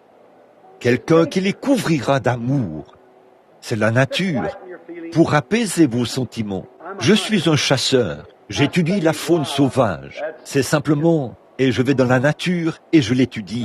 Une vieille maman ours, quand elle se retire de sa tanière à l'automne, elle s'est accouplée et sera mère de nouveau. Elle chasse tous ses oursons. Elle en a soit un ou deux. Elle les chasse pour qu'ils aillent hiberner tout seuls afin qu'ils s'y habituent. L'année suivante, quand elle sort, elle a 2 autres petits bébés, 1 ou 2 autres. Elle les materne pendant l'été, puis, à l'automne, elle les chasse à leur tour. L'été suivant, elle en a 2 autres. Mais qu'arrive-t-il si elle n'a pas de bébé cette année-là? Vous savez ce qu'elle fait? Elle sort, essaie de retrouver ses oursons, qui sont déjà aussi gros qu'elle. Si elle ne les trouve pas, elle prend quelques petits louveteaux. Elle prend quelques coyotes. Elle pourrait même prendre un bébé humain. Certainement, ça s'est déjà fait. Elle va prendre ce petit bébé ou quelque chose d'autre et elle va le materner. C'est simplement la nature. Elle n'y peut rien. Regardez une petite fille avec sa poupée. Eh bien, elle n'a pas 3 ans. J'ai vu ma petite Sarah l'autre soir. Je suis allé dans sa chambre. Une petite fille nerveuse qui était là à dormir, avec sa petite poupée sur son bras. Je me suis tenu là et j'ai regardé. Je me suis dit, pauvre petite, tu sais, dans peu de temps, dans plusieurs années, papa vieillira au bout d'un moment. Je le suis maintenant, je vais grisonner et m'en aller. Mais c'est une préfiguration. Un jour, un vrai petit bébé sera couché là. C'est tout simplement en vous. Et si vous n'aimez pas ces petits, quelque chose d'autre prendra leur place. Si un homme n'adore pas Dieu, il adorera sa voiture, il ira au bar, il fera autre chose. Il se mettra à fricoter. En effet, il faut que quelque chose prenne cette place. Maintenant, notre sœur, mon intention n'est pas de l'émouvoir, mais du fait qu'elle n'a pas été entourée des soins d'une mère comme il se doit. Quelque chose d'autre a pris cette place. Et ce matin, la pauvre petite souffre de dépression nerveuse. 2 petits bébés. Elle a fait des erreurs. J'en ai fait aussi. Et qui d'autre n'en a pas fait? Mais j'essaie de dire qu'il y a quelqu'un qui lui a déjà pardonné. Elle a levé la main tout à l'heure. Tout a disparu. C'est venu d'un cœur sincère, comme je veux croire que ça l'était. Regardez bien ce qui va se passer. Quand elle sera une vieille femme aux cheveux gris, ça subsistera toujours. C'est vrai, mais elle est nerveuse. Il n'y a aucun médicament au monde qui puisse soulager les nerfs. Si vous prenez des médicaments pour calmer vos nerfs, vous serez 2 fois plus mal en point quand leurs effets s'estomperont. Il n'y a pas de traitement contre la nervosité. Mais je suis si heureux qu'il y a un remède. Vous savez, j'en ai souffert aussi. Il y a un remède, pas un traitement, un remède, un double remède. Dans ma prédication d'hier à la radio, la flèche de la délivrance. Les prédicateurs ont tiré et très peu frappé, comme Joas jadis. Il aurait dû frapper davantage. Mais regardez, mon frère, ma sœur, le remède, c'est Christ. Ou, puis-je dire ceci, à la chair, derrière cette espèce de petite structure en bois qui était construite ici, mais c'est tout aussi sacré que n'importe quelle chair pour l'Évangile. Elle a été consacrée à Dieu. Nous sommes des gens pauvres. Le dessus n'est peut-être pas recouvert d'or, mais le Saint-Esprit est venu ici et a fait de grandes choses pour nous. Ma chère sœur, que Dieu bénisse ton petit cœur.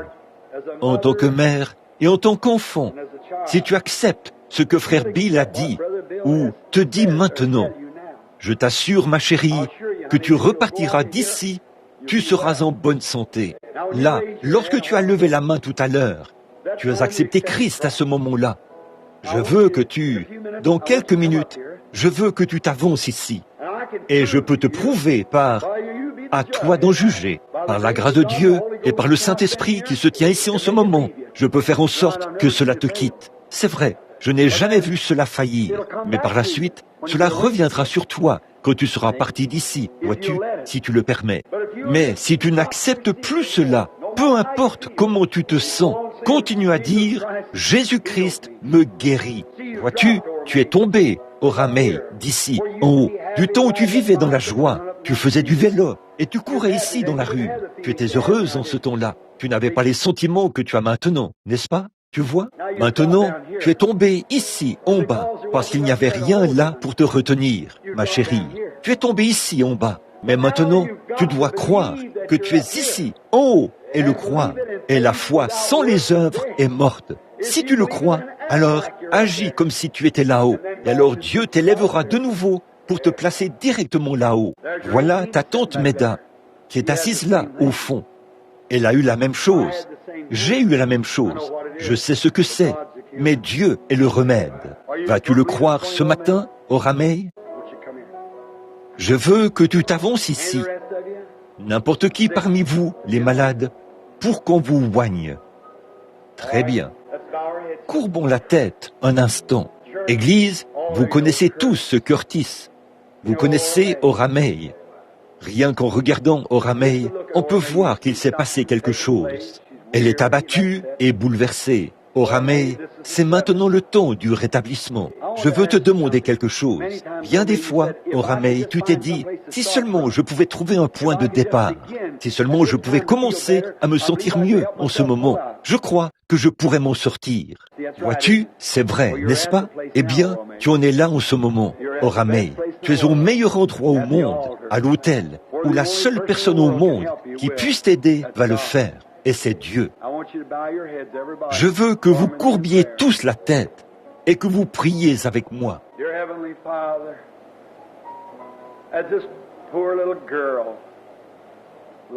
Cher Père Céleste, alors que cette pauvre petite fille, la vie est si courte, elle est maintenant une jeune mère. Je sais que lorsqu'elle a levé la main, il y a quelques instants, tous ses péchés ont été ôtés. Ô Dieu, ta Bible en rend témoignage. Tu l'as dit du haut des cieux.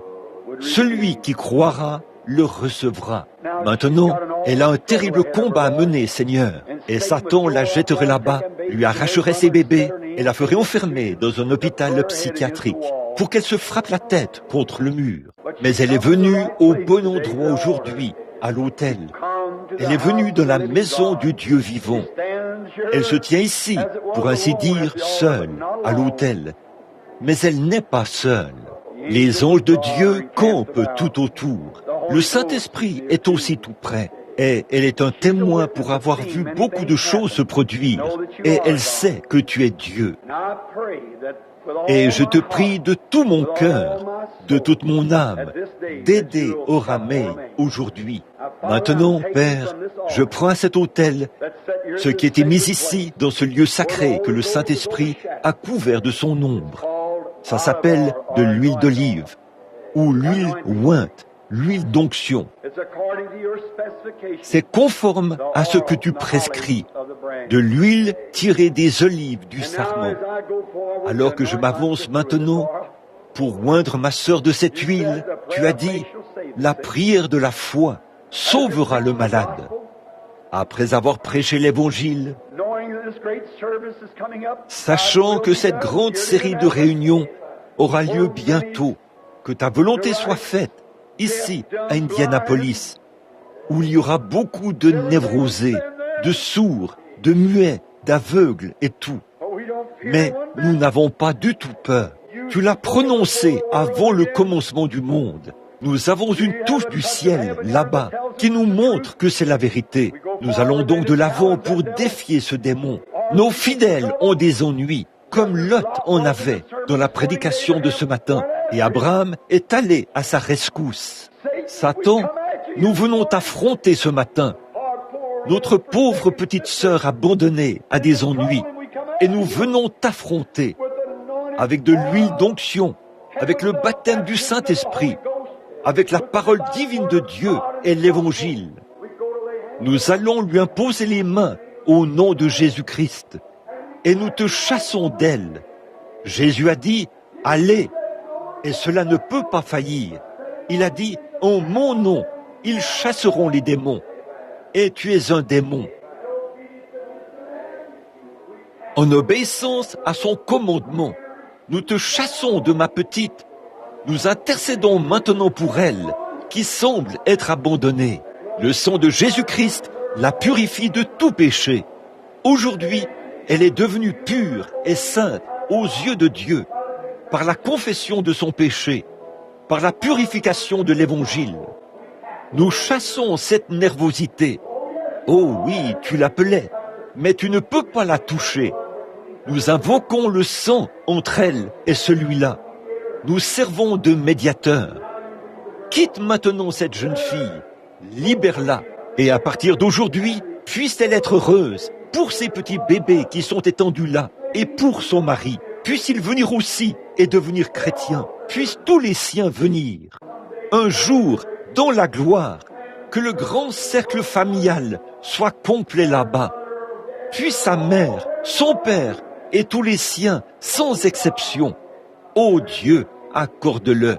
Puisse-t-elle être libre dès cette heure. Nous la libérons par l'amour parfait, par les commandements de la Bible et par la mort, l'ensevelissement et la résurrection de Jésus-Christ, par son sang et par le Saint-Esprit. Nous te l'amenons au nom de Jésus-Christ. Amen.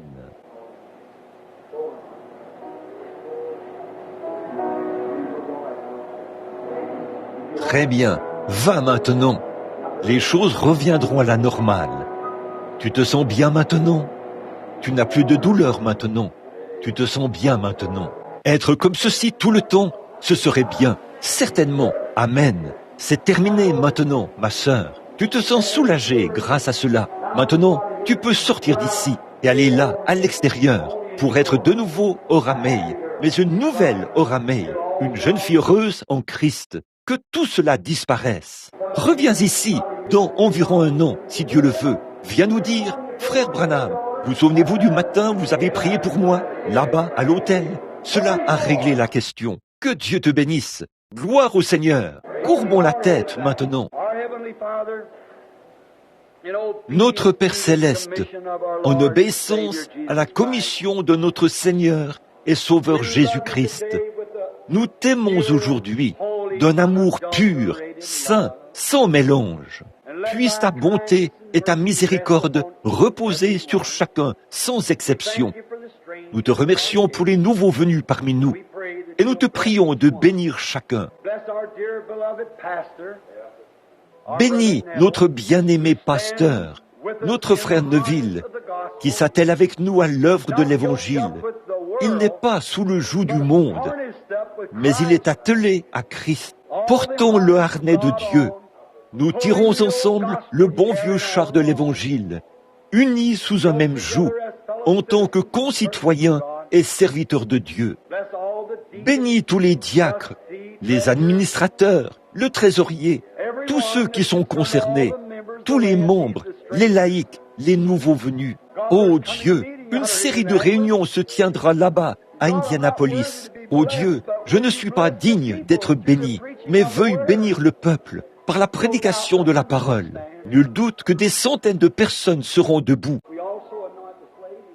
Nous joignons aussi cette dame au nom de Jésus-Christ, afin que tu viennes à son secours et que tu enlèves ses tracas. Alors que nous lui imposons les mains au nom de Jésus-Christ. Maintenant, Père Céleste, fais que ta miséricorde s'étende vers elle, au nom de Christ.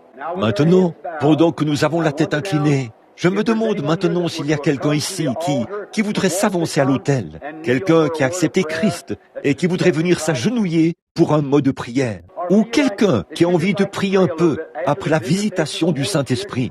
Ne vous sentez-vous pas vraiment bien à ce sujet? Ne vous sentez-vous pas bien? Viens ici, frère Neville. Combien voudraient simplement lever la main pour dire « J'aimerais m'avancer à l'autel pour une petite prière ». Voudriez-vous lever la main pour dire « J'aimerais me purifier un peu ». Oh, que Dieu vous bénisse. Très bien. Maintenant, vous voyez, notre frère Neville, je pense, j'ai remarqué que dans toutes ses voies, il a été un vrai homme. Je constate qu'il est le même chaque jour, que la bataille se passe bien ou qu'elle se passe mal. Frère Neville reste le même. Je remercie Dieu pour cela. Frère Neville ne pourrait pas le faire de lui-même. Il faut que ce soit Dieu qui le fasse. Et je suis heureux que ce troupeau de brebis ait un berger comme frère Neville. Je prie que le Saint-Esprit l'aide et le bénisse. Je l'aime et j'aime ses fidèles. Nous vous aimons tous et nous prions que Dieu vous bénisse. Mais maintenant, pendant que nous courbons de nouveau la tête, je vais demander à ceux qui voudraient qu'on prie pour eux et qui veulent s'agenouiller et se purifier, de s'avancer humblement à l'autel. Maintenant, frère Neville, prie pour eux, si tu le veux bien. Je veux que tu participes à ceci, que tout le monde prie. Si vous voulez vous approcher de l'eau,